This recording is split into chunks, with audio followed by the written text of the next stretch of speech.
ಬಯಲುಸೀಮೆ ಕೋಲಾರ ಮತ್ತು ಚಿಕ್ಕಬಳ್ಳಾಪುರ ಜಿಲ್ಲೆಗಳು ಪ್ರತ್ಯೇಕಗೊಂಡು 20 ವರ್ಷ ಆಗ್ತಾ ಇದೆ. ಆದರೆ ಜಿಲ್ಲೆಯ ಜನರ ಬೇಡಿಕೆ ಈಡೇರಿಕೆಗೆ ಮಾತ್ರ ಸರ್ಕಾರಗಳು ಮನಸ್ಸೇ ಮಾಡ್ತಿಲ್ಲ. ರಾಜಧಾನಿ ಬೆಂಗಳೂರಿನ ಸೆರಗಲ್ಲೇ ಈ ಜಿಲ್ಲೆಗಳಿದ್ರೂ ಸಮಸ್ಯೆಗಳಿಗೆ ಮುಕ್ತಿ ಸಿಕ್ಕಿಲ್ಲ. ಬನ್ನಿ ಈ ಬಜೆಟ್ ವೇಳೆ ಅವಳಿ ಜಿಲ್ಲೆಯ ಜನ ಏನೆಲ್ಲ ನಿರೀಕ್ಷೆಗಳನ್ನ ಇಟ್ಕೊಂಡಿದ್ದಾರೆ ಅಂತ ನೋಡೋಣ. ಕುಡಿಯೋದಕ್ಕೆ ನೀರು ಕೊಡಬೇಕು ಅನ್ನೋದೇ ನಮಗೆ ಬಹಳ ಪ್ರಮುಖವಾದಂಥ ಒಂದು ದೊಡ್ಡ ಬೇಡಿಕೆ ಆಗಿದೆ. ಅನೇಕ ಅಭಿವೃದ್ಧಿ ಕಾರ್ಯಗಳು ಸ್ಥಗಿತವಾಗಿದೆ. ಮಾರುಕಟ್ಟೆ ವಿಸ್ತರಣೆ ವಿಚಾರ ಅದು ಅಂತೂ ನೆನೆಗುದ್ದಿಗೆ ಬಿದ್ದಿದೆ, ಮರ್ತೋಗಿದ್ದಾರೆ ನಮ್ಮನ್ನ. 2007ರಲ್ಲಿ ಕೋಲಾರ ಜಿಲ್ಲೆಯಿಂದ ಬೇರ್ಪಟ್ಟು ಪ್ರತ್ಯೇಕ ಜಿಲ್ಲೆ ಆಗಿರುವಂಥ ಕೋಲಾರ ಹಾಗೂ ಚಿಕ್ಕಬಳ್ಳಾಪುರ ಜಿಲ್ಲೆಗಳು ರಾಜ್ಯದಲ್ಲೇ ಅತಿ ಹೆಚ್ಚು ಮಾವು ಟೊಮ್ಯಾಟೊ ಬೆಳೆ ಬೆಳೆಯುವಂಥ ಪ್ರದೇಶಗಳು. ಇಲ್ಲಿನ ಟೊಮ್ಯಾಟೊ ಮಾವು ವಿದೇಶಗಳಲ್ಲೂ ಫೇಮಸ್. ಆದರೆ ಕಳೆದ 20 ವರ್ಷಗಳಿಂದ ಅವಳಿ ಜಿಲ್ಲೆಗಳಿಗೆ ಮೂಲ ಸಮಸ್ಯೆಗಳಂದ್ರೆ ಅದು ಕುಡಿಯುವ ಹಾಗೂ ಕೃಷಿಗೆ ಅಗತ್ಯ ನೀರಿನ ಕೊರತೆ.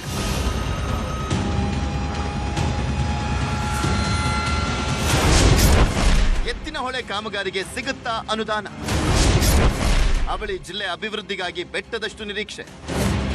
ಕೋಲಾರ ಚಿಕ್ಕಬಳ್ಳಾಪುರ ಜಿಲ್ಲೆಗೆ ಕುಡಿಯುವ ನೀರು ಪೂರೈಸುವಂತ ಸಲುವಾಗಿ 2014ರಲ್ಲಿ ಆರಂಭವಾಗಿದ್ದಂಥ ಎತ್ತಿನಹೊಳೆ ಯೋಜನೆ ಕಾಮಗಾರಿ 12 ವರ್ಷಗಳಾದರೂ ಕುಂಟುತ್ತಾ ಸಾಗಿದೆ. ಈಗಾಗಲೇ ಯೋಜನೆ ದುಪ್ಪಟ್ಟು ಹಣ ಖರ್ಚಾಗಿದ್ದು 2027ರಲ್ಲಿ ಕಾಮಗಾರಿ ಮುಗಿಸುವಂತ ಭರವಸೆಯನ್ನ ರಾಜ್ಯ ಸರ್ಕಾರ ನೀಡಿದೆ. ಹೀಗಾಗಿ ಈ ಬಾರಿ ಈ ಯೋಜನೆಗೆ ಬಜೆಟ್ನಲ್ಲಿ ಸಿಂಹಪಾಲು ಅನುದಾನದ ನಿರೀಕ್ಷೆ ಇದೆ. ಇದರ ಜೊತೆಗೆ ಕೋಲಾರ ಜಿಲ್ಲೆ ಹರಿಯುತ್ತಾ ಇರುವಂಥ ಕೆಸಿ ವ್ಯಾಲಿ ಯೋಜನೆ ಮಾದರಿ ಚಿಕ್ಕಬಳ್ಳಾಪುರ ಜಿಲ್ಲೆಗೂ ಎನ್ಎಚ್ ವ್ಯಾಲಿ ಯೋಜನೆ ಮೂಲಕ ಸಂಸ್ಕರಿಸಿದ ನೀರು ಹರಿಸಲಾಗ್ತಾ ಇದೆ. ಆದರೆ ಇದು ಕುಡಿಲಿಕ್ಕೆ ಹಾಗೂ ಬಳಸಲಿಕ್ಕೆ ಯೋಗ್ಯವಲ್ಲದ ನೀರು. ಹೀಗಾಗಿ 3 ಹಂತಗಳಲ್ಲಿ ನೀರು ಶುದ್ಧೀಕರಿಸಿ ಅವಳಿ ಜಿಲ್ಲೆಗಳಿಗೂ ಹರಿಸಿ ಎಂಬ ಬೇಡಿಕೆ ದೊಡ್ಡ ಮಟ್ಟದಲ್ಲಿ ಕೇಳಿಬಂದಿದೆ. ಅಲ್ಲದೆ ಚಿಕ್ಕಬಳ್ಳಾಪುರ ಜಿಲ್ಲೆಯಲ್ಲಿರುವಂಥ ವಿಶ್ವವಿಖ್ಯಾತ ನಂದಿ ಬೆಟ್ಟದಲ್ಲಿ ಪ್ರವಾಸೋದ್ಯಮ ಅಭಿವೃದ್ಧಿ, ಚಿಕ್ಕಬಳ್ಳಾಪುರ ಫೋನ್ ಬಿಡಿಭಾಗಗಳ ತಯಾರಿಕಾ ಕೈಗಾರಿಕೆ ಹಾಗೂ ಜಿಲ್ಲೆಯಲ್ಲಿ ರಾಜ್ಯ ಹೆದ್ದಾರಿಗಳ ಸಮಗ್ರ ಅಭಿವೃದ್ಧಿಗೆ ವಿಶೇಷ ಅನುದಾನಕ್ಕಾಗಿ ಕಾಯ್ತಾ ಇದ್ದಾರೆ. ರಾಜ್ಯದಲ್ಲಿ ಬಹಳಷ್ಟು ಮೂಲ ಸೌಕರ್ಯಗಳ ಕೊರತೆ ಇದೆ. ಈ ಮೂಲ ಸೌಕರ್ಯಗಳ ಕೊರತೆಯನ್ನು ರಾಜ್ಯ ಸರ್ಕಾರ ನೀಗಿಸುವ ರಸ್ತೆಗಳ ಅಭಿವೃದ್ಧಿ ಇರ್ಬೋದು, ಅನೇಕ ಅಭಿವೃದ್ಧಿ ಕಾರ್ಯಗಳು ಸ್ಥಗಿತವಾಗಿದೆ.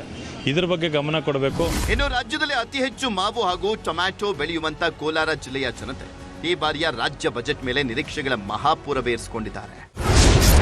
ಕೋಲಾರ ನಗರ ಹೊರವಲಯದಲ್ಲಿ 24 ಎಕರೆ ಪ್ರದೇಶದಲ್ಲಿ ಟೊಮ್ಯಾಟೊ ಮಾರುಕಟ್ಟೆಗೆ ಹೆಚ್ಚುವರಿ 100 ಎಕರೆ ಜಾಗ ಮಂಜೂರು ಮಾಡುವ ಬೇಡಿಕೆ ಇನ್ನೂ ಈಡೇರಿಲ್ಲ. ಇನ್ನು ಟೊಮ್ಯಾಟೊ ಸಂಸ್ಕರಣಾ ಘಟಕ ಹಾಗೂ ಮಾವು ಸಂಸ್ಕರಣಾ ಘಟಕ ತೆರಲಿಕ್ಕೆ ರಾಜ್ಯ ಸರ್ಕಾರ ವಿಶೇಷ ಅನುದಾನ ನೀಡುವ ನಿರೀಕ್ಷೆ ಇದೆ. ಇನ್ನು 2025ರ ಬಜೆಟ್ನಲ್ಲಿ ಕೋಲಾರಕ್ಕೆ ಖಾಸಗಿ ಸಹಭಾಗಿತ್ವದಲ್ಲಿ ಮೆಡಿಕಲ್ ಕಾಲೇಜು ಘೋಷಣೆಯಾಗಿತ್ತು. ಇದಕ್ಕೆ ಬದಲು ಸರ್ಕಾರಿ ಮೆಡಿಕಲ್ ಕಾಲೇಜು ಘೋಷಣೆಯಾಗುವಂತ ಸಾಧ್ಯತೆ ಇದೆ. ಬೆಂಗಳೂರಿಗೆ ಕೂಗಳತೆ ದೂರದಲ್ಲೇ ಇರುವಂತ ಕೋಲಾರ ಹಾಗೂ ಚಿಕ್ಕಬಳ್ಳಾಪುರ ನಗರಗಳಿಗೆ ವಿಶೇಷ ಅನುದಾನ ಘೋಷಣೆಗೆ ಒತ್ತಾಯವೂ ಕೂಡ ಇದೆ. ನಗರ ಭಾಗದಲ್ಲಿ ಟ್ರಾಫಿಕ್ ಸಮಸ್ಯೆ ನಿವಾರಣೆಗೆ ರಿಂಗ್ ರಸ್ತೆಗಳು ಹಾಗೂ ಫ್ಲೈಓವರ್ ನಿರ್ಮಾಣಕ್ಕೆ ಅನುದಾನ ಘೋಷಣೆ ಸಾಧ್ಯತೆ ಇದೆ. ಇನ್ನು ಕೋಲಾರ ನಗರದಲ್ಲಿನ ಕೋಲಾರಮ್ಮ, ಅಮ್ಮೇರಹಳ್ಳಿ ಹಾಗೂ ಕೋಡಿಕಣ್ಣೂರು ಕೆರೆಯನ್ನ ಅಭಿವೃದ್ಧಿಪಡಿಸುವ ಬೇಡಿಕೆಯೂ ಕೂಡ ಸರ್ಕಾರದ ಮುಂದಿದೆ. ಏನು ಇವತ್ತು ನಮ್ಮದು APMC ಮಾರ್ಕೆಟ್ ಇದೆ, ಅಲ್ಲಿ ಟೊಮ್ಯಾಟೊ ಏಷ್ಯಾ ಖಂಡದಲ್ಲೇ 2ನೇ ಅತಿ ದೊಡ್ಡ ಮಾರ್ಕೆಟ್ ಅಂತ ಹೆಸರು ಪಡೆದಿದೆ. ಆದರೆ ಅಲ್ಲಿ ನೋಡಿದರೆ ಆ ಮಾರ್ಕೆಟಲ್ಲಿ ಒಳಗಡೆ ಹೋಗ್ಬೇಕಂತಂದರೆ ಒಂದು ವೆಹಿಕಲ್ ಹೋಗ್ಬೇಕಂತಂದರೆ ಎಷ್ಟು ಕಷ್ಟ ಆಗ್ತದೆ ಅನ್ನೋದನ್ನು ನಾವು ನೋಡ್ತಾ ಇದ್ದೀವಿ.